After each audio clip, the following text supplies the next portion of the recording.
Nah, mujizat pertama di Injil Yohanes adalah perjamuan kawin di Kana.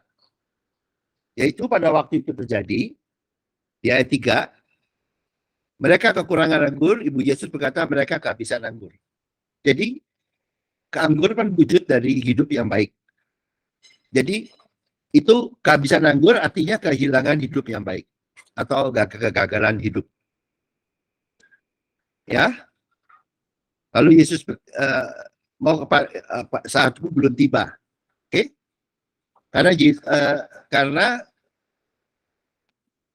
Ibu Yesus kayak memerintah Yesus berdasarkan Taurat.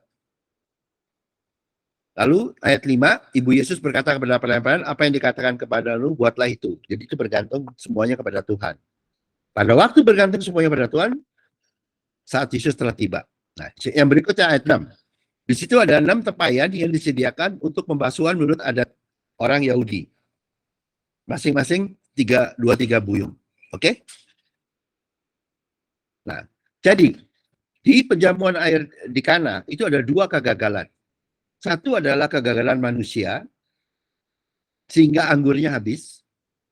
Yang kedua adalah kegagalan untuk pembasuhan menurut agamawi untuk menolong manusia. Jadi ada 2 kegagalan. Ya. Kegagalan manusia sehingga kehilangan gagal dalam hidupnya. Seperti wujudnya seperti kehabisan anggur. Yang kedua adalah kegagalan dari agamawi. Yaitu pembasuhan menurut agama Yahudi. Itu kegagalan. Dan juga kegagalan dari pemimpinnya agamawi tadi yang ngajarin. Atau nabi palsu. Ya, seperti itu. Lalu berikutnya, Yesus yang sekarang bekerja. Waktu Yesus telah tiba, jadilah terang. Cedoklah, bawalah kepada pemimpin pesta, lalu mereka membawanya. Setelah pemimpin itu mengecap air yang telah menjadi anggur itu, ia tidak tahu dari mana. Tapi pelayan-pelayan yang mencedok air itu mengetahuinya. Ia memanggil mempelai laki-laki dan berkata, setiap orang yang mengindahkan anggur yang baik, dahulu sudah orang puas minum, baru yang kurang baik. Jadi itulah hidup manusia. Waktu muda kuat, waktu tua udah lemes. Masalah timbul. Oke? Akan tetapi engkau menyimpan anggur yang baik sampai sekarang. Nah itulah yang kalau di Kristus itu beda. Justru makin lama makin baik. Kalau manusia makin lama makin lemah, makin suka ke rumah sakit. Ya. Oke. Lalu berikutnya Yohanes 2 ayat 11. Hal itu dibuat Yesus di Kana yang Galilea sebagai yang pertama dari tanda-tandanya. Jadilah terang. Ya. Dan dengan demikian ia telah mencatatkan kemuliaannya dan murid-murid percaya kepadanya. Oke? Jadi di Kejadian 1 kan hari pertama jadilah terang. Di mujizat pertama di kitab Yohanes itu adalah arti dari jadilah terang. Slide berikutnya ya. Adalah slide berikutnya. Jadilah terang itu maksudnya Yesus menggantikan kegagalan hidup manusia. Dan Yesus menggantikan kegagalan jalan agamawi. Itulah, hidup baru itu dimulai dengan itu. Tuhan Yesus sebagai terang menggantikan kegagalan hidup manusia, ya, dan menggantikan kegagalan jalan agamawi. Itu maksudnya jadilah terang. Makanya hidupnya orang Kristen yang benar dimulai dengan ini. Ya. Lalu hari kedua penciptaan. Tadi Pan sudah disampaikan. Jadilah cakrawala di tengah segala air untuk memisahkan air dari air. Maka Allah menciptakan cakrawala dan dia memisahkan air yang ada di bawah dan air yang ada di atasnya. Dan jadilah demikian. Ya, air di bawah yang kotor, yang asin. Air dari surga itu yang menyelamatkan dan memberkati. Oke? Lalu kita lihat mujizat kedua di kitab Yohanes. Ya, di Yohanes 4. Ya. Jadi di situ di Kapernaum ada seorang pegawai istana, anaknya sakit di ayat 46.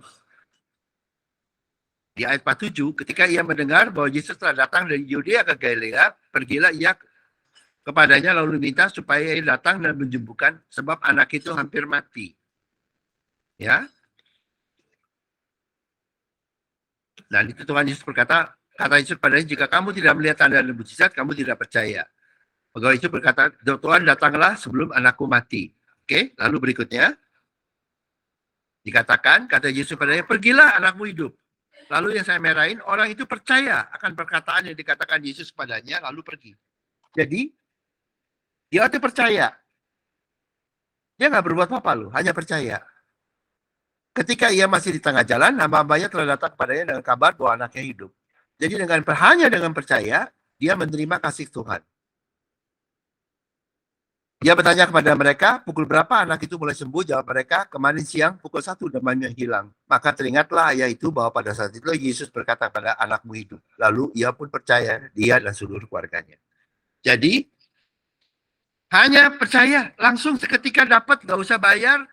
Bukan karena yang diajarkan oleh teologi. Mesti rajin, mesti bayar perpuluhan, mesti puasa, mesti berbahasa roh, mesti belajar Alkitab, mesti jamah pendeta, mesti dipegang kepalanya, mesti di KKR, mesti apa gitu. Nggak ada. Itu semua ajaran orang iblis agamawi. Ya, hanya percaya. Selesai. Ya. Itu hari kedua. Jadi itu sekarang kita lihat, jadi ini di mukjizat yang kedua ini dikasih lihat di Yohanes, maksudnya air kotor sama air bersih itu apa? Yang dari Tuhan hanya membutuhkan kita percaya. Oke, slide berikutnya. Jadi kehidupan datangnya melalui Tuhan Yesus seperti air hujan yang turun dari langit. Manusia cukup percaya, itu yang bersih. Menerima air hujan yang bersih. Kalau yang di teologi, yang di sinode, banyakkan gereja, segala macam, itu dicampur dengan teologi manusia. Itu yang namanya air yang di bawah, yang kotor, yang nggak memberi kehidupan, yang seperti air asin. Jadi ajaran Kristus hanya membutuhkan kita cuma menerima atau percaya. Kalau disuruh ditambahin dengan mesti begini, mesti begitu, itu bukan dari Kristus, itu bisa datangnya dari manusia, bisa datangnya dari iblis, bisa dari nabi palsu, bisa dari teologi, ya, itu seperti itu. Tidak perlu ditambah. Oke, jadi air hujan ketika dari turun jangan ditambahin dengan garamnya pendeta, garamnya teologi, garamnya diri sendiri. Oke, itu hari kedua. Nah, hari ketiga, ya, ini sudah disampaikan tadi. Di hari ketiga, hendaklah tanah menumbuhkan tunas-tunas muda, tumbuh-tumbuhan segala jenis pohon buah-buahan yang menghasilkan buah yang biji, supaya ada tumbuh-tumbuhan di bumi, dan jadilah demikian. Oke? Tumbuh. Ya. Kasih karunia dan kebenaran. Oke? Lalu kita lihat. Mukjizat ketiga di Injil Yohanes. Itu adalah di Bethesda, ya. Artinya rumah kasih Tuhan atau rumah kasih karunia Tuhan, ya.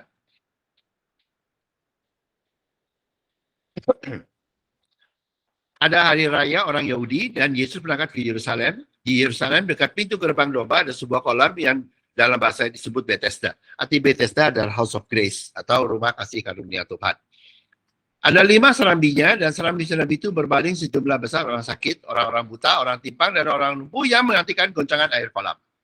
Sebab sewaktu-waktu turun malaikat Tuhan ke kolam dan mengoncangkan air itu. Barang siapa yang terdahulu masuk dalam dan menjadi sembuh dan apapun juga penyakitnya. Jadi di dalam sini yang dipercaya adalah harus melakukan segala sesuatu baru dapat kesembuhan. Oke? Lalu di ayat 5, slide berikutnya, Yohanes 5 ayat 5, di situ ada seorang yang sudah 38 tahun lamanya sakit, ya. Ketika Yesus melihat orang itu berlari ke sana dan karena ia tahu ia telah berkata, "Tahukah engkau sembuh?" Jawab orang Syriak itu kepada Tuhan, "Tidak ada orang yang menurunkan aku ke dalam kolam itu apabila air mengalir. Sementara orang lain sudah turun mendahulunya." Maka kata Yesus kepadanya, "Bangunlah, angkatlah tilam dan berjalanlah." Ya. Jadi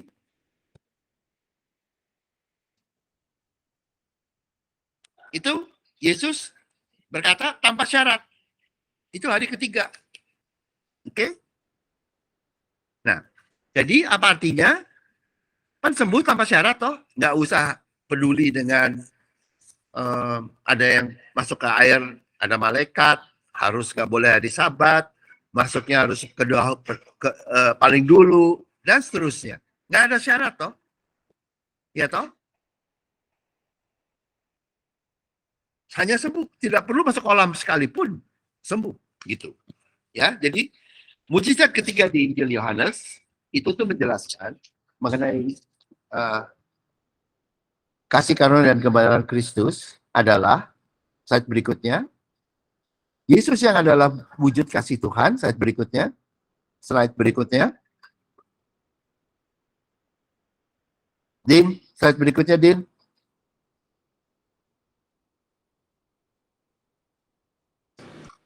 Udah Om, udah keganti slide-nya Om.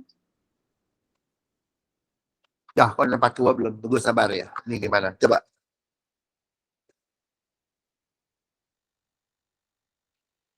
Oke. Ya, udah nggak apa-apa. Ini dulu ya. Ya. Jadi hari ini siapa tidak Ini boleh? udah keganti sih Om. Oh, yang berikutnya saya ganti lagi, sorry. Nah. Ya, ini ya. 5 ayat 12. Mereka bertanya, siapakah orang itu yang berkata, angkatlah tilammu? Jadi ini mengacu kepada pribadi Yesus. Orang yang bersebut tidak tahu siapa orang itu, sebab Yesus telah menghilang di tengah-tengah orang banyak di tempat itu. Kemudian Yesus bertemu dengan dia dalam bait Allah, lalu berkata, engkau telah sembuh, jangan berbuat dosa lagi. Supaya padamu jangan terjadi yang lebih buruk. Orang itu keluar lalu menceritakan kepada orang-orang Yahudi bahwa Yesus yang telah menyembuhkan dia. Dan karena itu orang-orang Yahudi berusaha menganiaya Yesus karena ia melakukan hal itu pada hari Sabat. Ya, jadi orang itu tidak hanya sembuh, tapi jadi ini adalah mujizat ketiga. Orang yang yang sakit tadi, yang tidak hanya sembuh, ya, tetapi mengerti kasih Tuhan. Makanya di mujizat ketiga adalah kasih karunia, kesembuhan dinyatakan, dan siapakah Yesus atau kebenaran kasih Tuhan dinyatakan. Itu yang disebut, yang saya tadi Pak sebutkan, itu namanya Yesus penuh kasih karunia dan kebenaran di Yohanes 1 ayat 14. Jadi orang di hari ketiga atau di mujizat ketiga penciptaan ini, bukan hanya orang itu menerima buah-buah, tapi menerima biji. Orang bukan hanya menerima kesembuhan, tapi menerima atau mengerti kebenaran kasih Tuhan. Jadi itulah wujudnya, penuh kasih karunia dan kebenaran. Bukan hanya sembuh, tapi mengerti kasih Tuhan. Mengerti kasih Tuhan. Ya.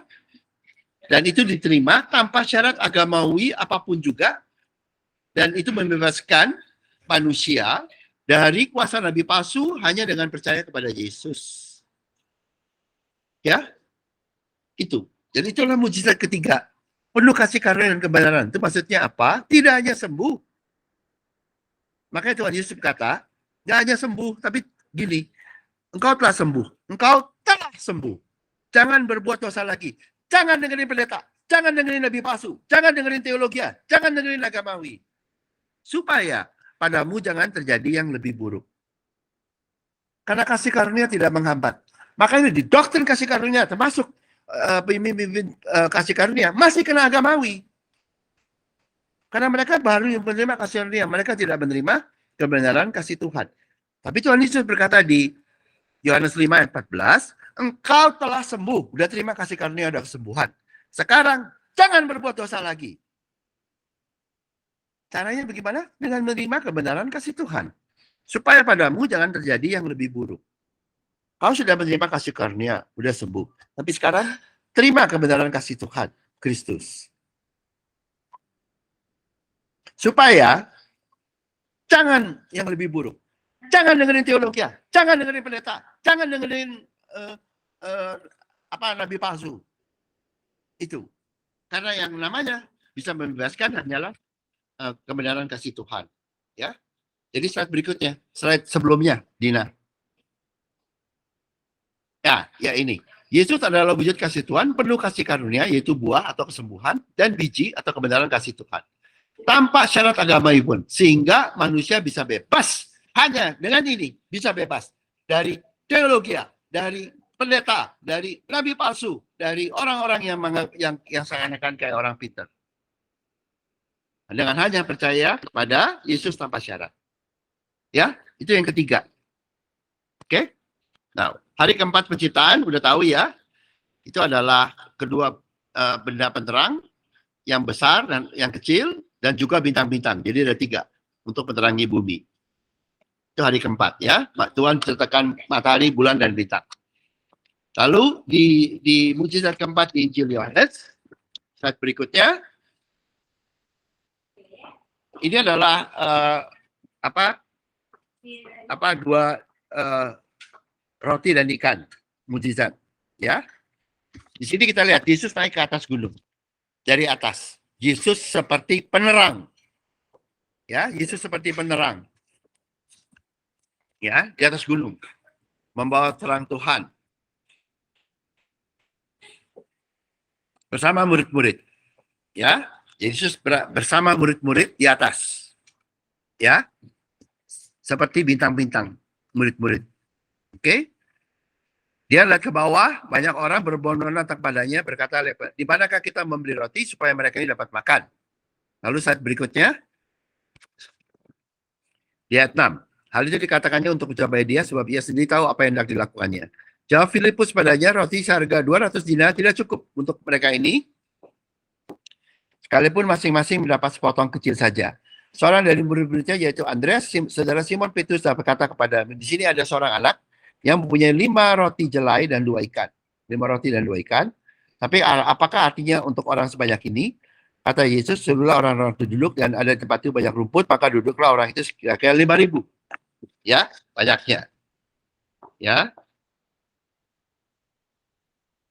Lalu di ayat 6 ayat 11, lalu Yesus mengambil roti itu, mengucap syukur dan membagikannya kepada mereka yang duduk di situ, dan demikian juga dibuatnya dengan ikan-ikan itu sebanyak yang mereka kendaki. Setelah mereka kenyang, ia berkata kepada murid-muridnya, kumpulkanlah potong-potong yang lebih tidak terbuang, maka mereka pun mengumpulkannya dan mengisi 12 bakul penuh dengan potongan dari 5 roti jelai dan terlebih yang setelah orang makan. Ketika orang itu melihat mujizat yang diadakannya, mereka berkata, dia ini adalah benar-benar nabi yang akan datang ke dalam dunia. Jadi di sini kita lihat ya, gimana Tuhan menuntun 5.000 orang tadi untuk mengenal Kristus. Itu dengan cara Yesus berada di atas gunung bersama dengan murid-murid. Seperti bulan dan bintang di langit. Di atas. Lalu Tuhan Yesus memakai seorang muridnya, yaitu anak kecil yang mempunyai 5 roti dan 2 ikan, ya, yang kayak, dan Tuhan Yesus bekerja melalui murid tadi untuk melipat gandakan sehingga banyak orang diberkati. Jadi murid-murid itu cara bekerjanya adalah melalui Kristus bekerja di dalam murid-murid untuk menjadi berkat bagi orang lain, dan dengan itu dia menuntun orang-orang lain tersebut kepada Kristus, sehingga akhirnya di ayat 14 dikatakan ketika orang-orang itu melihat mujizat yang telah dia, jangan dulu Dina, balik sebelumnya. Ayat 14 dikatakan, ya, di Yohanes 6 ayat 14, ketika orang yang saya merahin, ketika orang itu melihat mujizat yang telah diadakannya. Jadi mujizat itu di mana? Diadakan oleh Yesus melalui siapa? Melalui 5 roti dan 2 ikan yang dimiliki murid-murid, memberkati orang lain. Jadi murid-murid itu memberkati orang lain melalui pekerjaan Kristus yang luar biasa di dalam murid-murid. Orang lain-lain itu berkata, dia ini adalah benar-benar nabi yang akan benar ke dalam dunia. Ya. Jadi murid-murid itu tidak meninggikan diri sendiri dan tidak ditinggikan dirinya, tetapi Kristus yang ditinggikan. Melalui seperti itu. Ya. Nanti Jadi inilah yang disebut Yesus akan memakai muridnya untuk menuntun manusia kepadanya. Seperti bintang di langit menuntun manusia di kegelapan malam.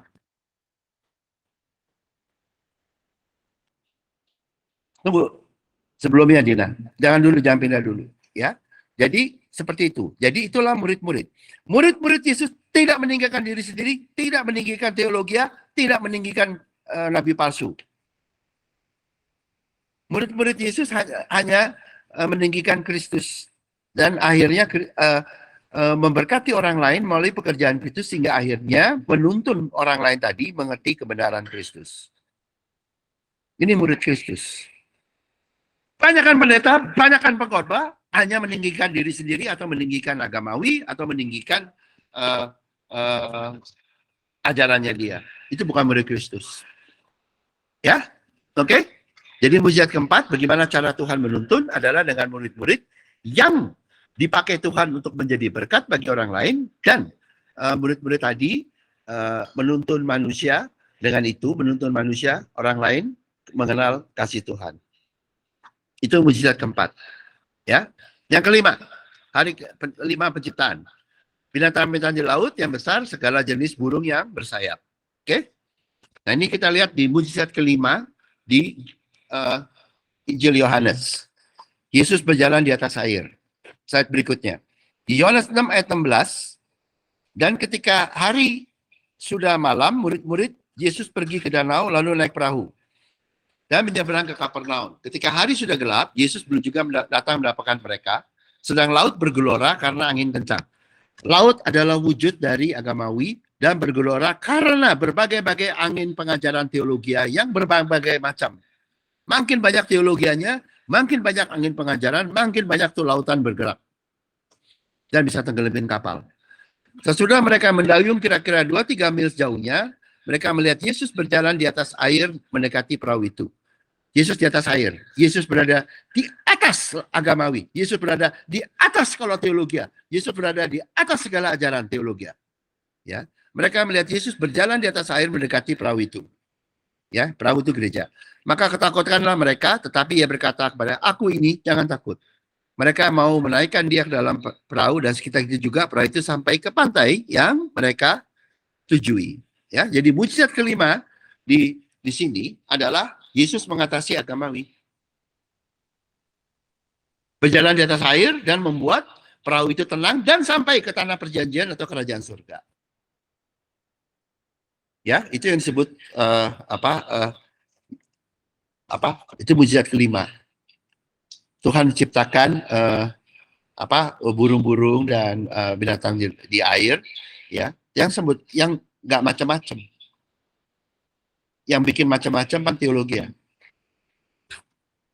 Oke, dibalikan sama Tuhan menjadi damai. Jadi mujizat kelima di Injil Yohanes, slide 24 ya.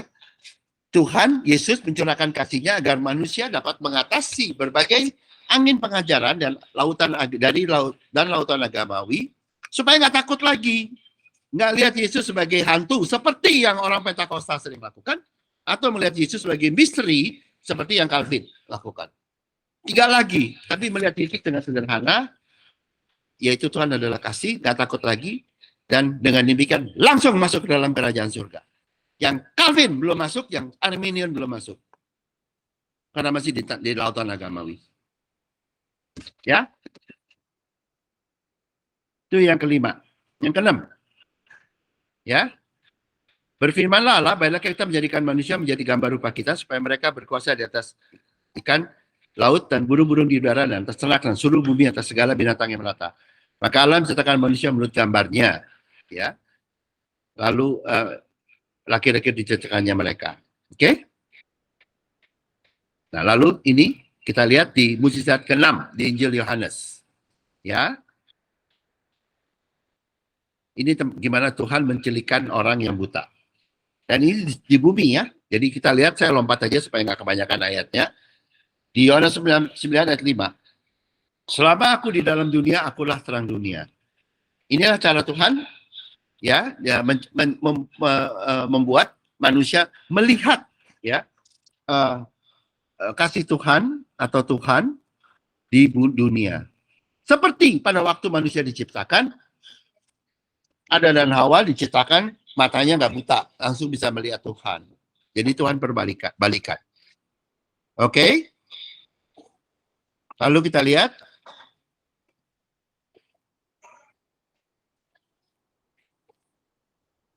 ayat 6.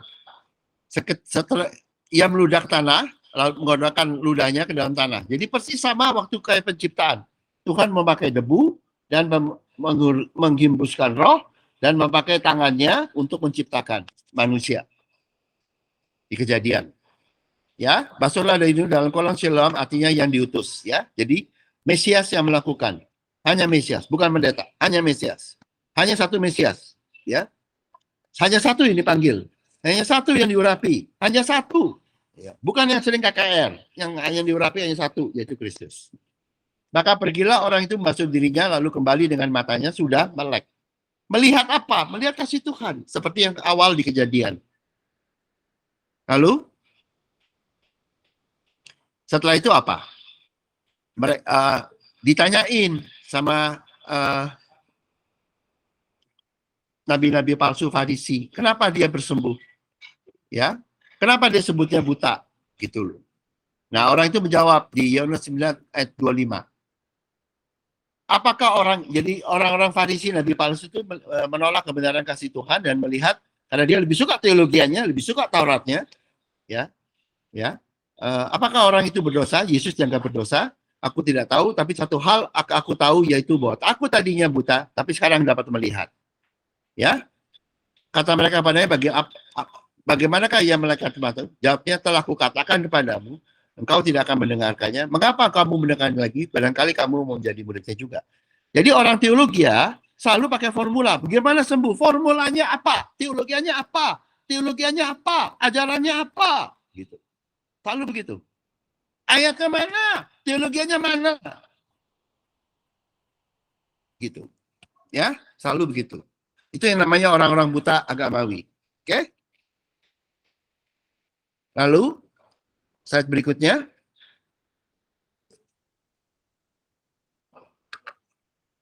Ayat 30. Aneh juga bahwa kamu tidak tahu dari mana ia datang. Jadi orang teologi tidak mengerti Yesus itu dari mana. Tidak ngerti kebenarannya. Sedangkan ia telah melenakan mataku. Kita tahu bahwa Allah telah menyelamatkan orang berdosa, melainkan orang-orang yang saleh dan melakukan kehendaknya. Dan dari dulu sampai sekarang tidak pernah terdengar bahwa orang yang melenakan mata orang yang lahir buta. Hanya Kristus yang bisa membuka manusia dari penjara kebutaan teologi. Oke? Lalu berikutnya. Yesus mendengar bahwa ia telah diusir keluar oleh mereka. Jadi ahli-ahli teologi tadi usir. Ya. Ya, senangnya ngusir, mecat. Kemudian ia bertemu dengan dia dan berkata, percayakah engkau kepada anak manusia? Jawabnya, siapakah dia Tuhan supaya aku percaya kepadanya? Kata Yesus padanya, engkau bukan saja melihat dia, tapi dia sedang berkata-kata dengan engkau, dialah itu. Katanya, aku percaya Tuhan, lalu ia sudut menyembahnya. Ya, nah ini murid menyembah Tuhan. Kata Yesus, aku datang ke dalam dunia untuk menghakimi, supaya barang siapa yang tidak melihat, dapat melihat, dan supaya barang siapa yang dapat melihat, menjadi buta. Kata itu didengar oleh ahli teologi. Orang-orang Farisi yang berada di situ dan mereka berkata kepadanya, apakah itu berarti kami juga buta? Jawab Yesus padanya, sekiranya kamu buta, kamu tidak berdosa. Tapi karena kamu berkata kami melihat, bahwa tetaplah dosamu. Jadi ahli-ahli teologi itu sangat banyak dosanya, karena mikirnya mereka melihat, tapi yang sebetulnya mereka adalah buta akan kasih Tuhan. Ya. Lalu, jadi apa itu mujizat ke-6 supaya kita ngerti? Yesus telah membuat manusia yang sebelumnya buta akan kasih Tuhan. Dan seperti debu, buta, nggak ngerti, mati. Sekarang dapat melihat kasih Tuhan, menjadi ciptaan baru. Dapat melihat kasih Tuhan, memiliki hidup yang baru, dan lepas dari kaum agamawi dan nabi palsu.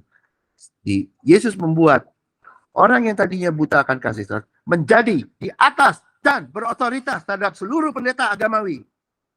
Nggak takut lagi. Kalau kamu mesti takut, kamu belum murid Kristus. Kamu mesti murid dari nabi palsu atau pendeta yang menakutkan kamu. Ya. Seperti itu. Ya itu. Dan tadi kita lihat yang dari dia celik mata dan dia ciptaan baru dan dia tidak takut lagi kepada orang Farisi atau agamawi. Itulah yang namanya murid Kristus. Ya, dia hanya menyembah Kristus, dia tidak lagi menyembah sinode, menyembah pendeta, menyembah teologia, menyembah nabi-nabi palsu, nggak ada lagi. Oke? Lalu mujizat ketujuh. Demikian serahkannya lagi. Lalu Allah memberkati hari ketujuh itu dan menguduskannya. Ya, Tuhan menguduskan, memberkati dan dua ya, menguduskan. Ya, ini cepat aja. Ya, mujizat ketujuh di Injil Yohanes. Ya, siapa? Mujizat ketujuh itu adalah Lazarus dibangkitkan di Yohanes 11, lalu di Yohanes 12 ayat 1 dikatakan, 6 hari sebelum Paskah Yesus datang ke Betania tempat tinggal Lazarus yang dibangkitkan Yesus dari antara orang mati. Di situ diadakan perjamuan untuk dia dan Marta melayani. Sedangkan salah seorang yang turut makan dengan Lazarus adalah dengan Yesus adalah Lazarus. Jadi Yesus yang perjamuan, Yesus yang diadakan perjamuan itu, tapi Lazarus ikut makan perjamuan Tuhan. Ya, yang dimakan di meja Tuhan itu dikuduskan dan diberkati. Ya. Jadi kita lihat mujizat ketujuh di Injil Yohanes itu menyatakan Yesus saat berikutnya Yesus memulihkan persekutuan antara Tuhan dengan manusia sehingga manusia dikuduskan dan diberkati dalam perjamuan Tuhan. Ya, jadi kalau kita di hari ketujuh kita diberkati dan dikuduskan. Bukan kita menguduskan diri seperti yang sering diajarkan oleh nabi-nabi palsu, atau kita mencoba untuk jadi kudus seperti yang nabi palsu sering lakukan, tapi kita dikuduskan oleh Tuhan tiap hari.